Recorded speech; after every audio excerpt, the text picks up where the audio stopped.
Bonsoir. Est-ce que la quête du bonheur est une chose accessible? Pour la grande majorité des êtres humains à toutes les époques, le bonheur est possible. Simplement, il faut le chercher dans des choses simples.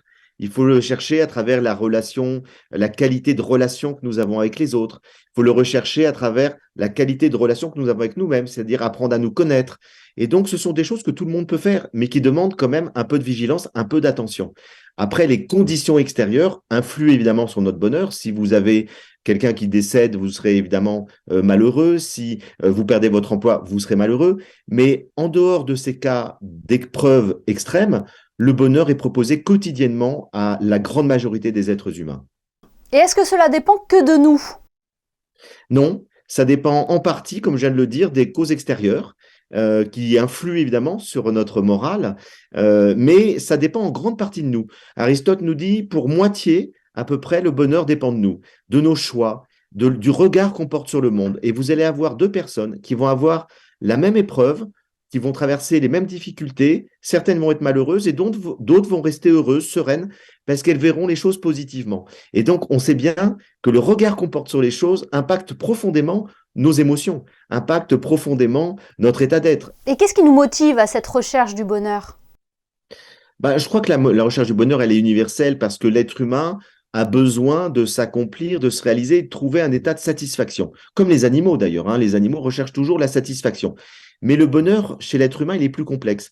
Parce que non seulement, comme chez les autres animaux, il se réalise à travers le plaisir que nous avons à manger, le plaisir que nous avons à entretenir des relations sociales, affectives, etc.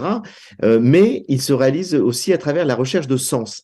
L'être humain, pour être satisfait, a besoin de donner du sens à sa vie. Il a besoin que sa vie ait une signification et de lui donner une direction.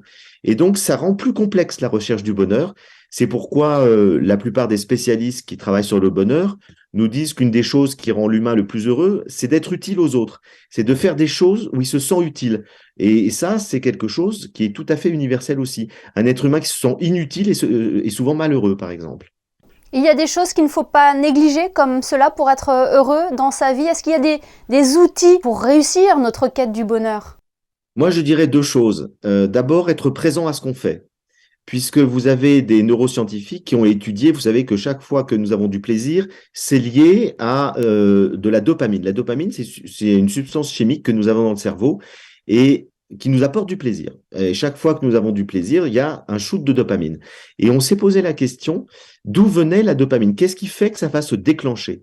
Et en fait, les neurosciences ont pu observer, grâce à l'imagerie cérébrale, que ça se déclenche chaque fois que nous avons une expérience agréable, mais que nous sommes attentifs et présents à ce qu'on fait. Je vais prendre des petits exemples. Si vous aimez le thé et le café, mais si pendant que vous le prenez, vous pensez à autre chose, vous n'aurez aucun plaisir.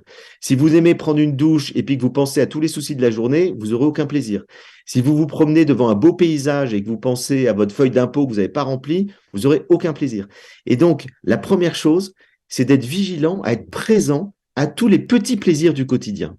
Et puis le deuxième conseil, c'est, je dirais, c'est plus compliqué, c'est plus difficile, c'est plutôt d'accepter ce qu'on ne peut pas changer.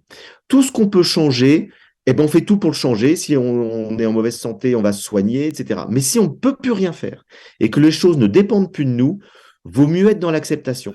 Frédéric Lenoir, est-ce que le bonheur durable existe? Est-ce que cela se cultive? Alors, oui, moi j'en fais l'expérience depuis plus de 20 ans où je cherche à cultiver le bonheur en étant vigilant, comme je l'ai dit.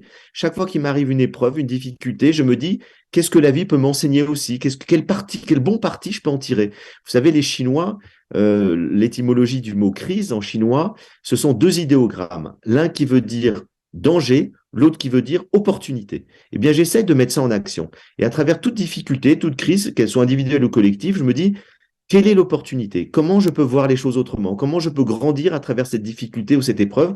Et ça, je pense que quand on met ça en pratique, au fond, on ne perd jamais la sérénité. On peut avoir des moments de découragement, des moments de tristesse, mais quelque part, on dépasse toujours ça parce qu'on essaye de voir le bon côté des choses et de trouver, à travers chaque difficulté, comment est-ce que ça peut nous aider à voir mieux, à voir plus loin et à grandir. Reste plus qu'à l'appliquer dans notre vie. Voilà. Merci infiniment, Frédéric Lenoir, d'avoir été avec nous ce soir. Merci à vous.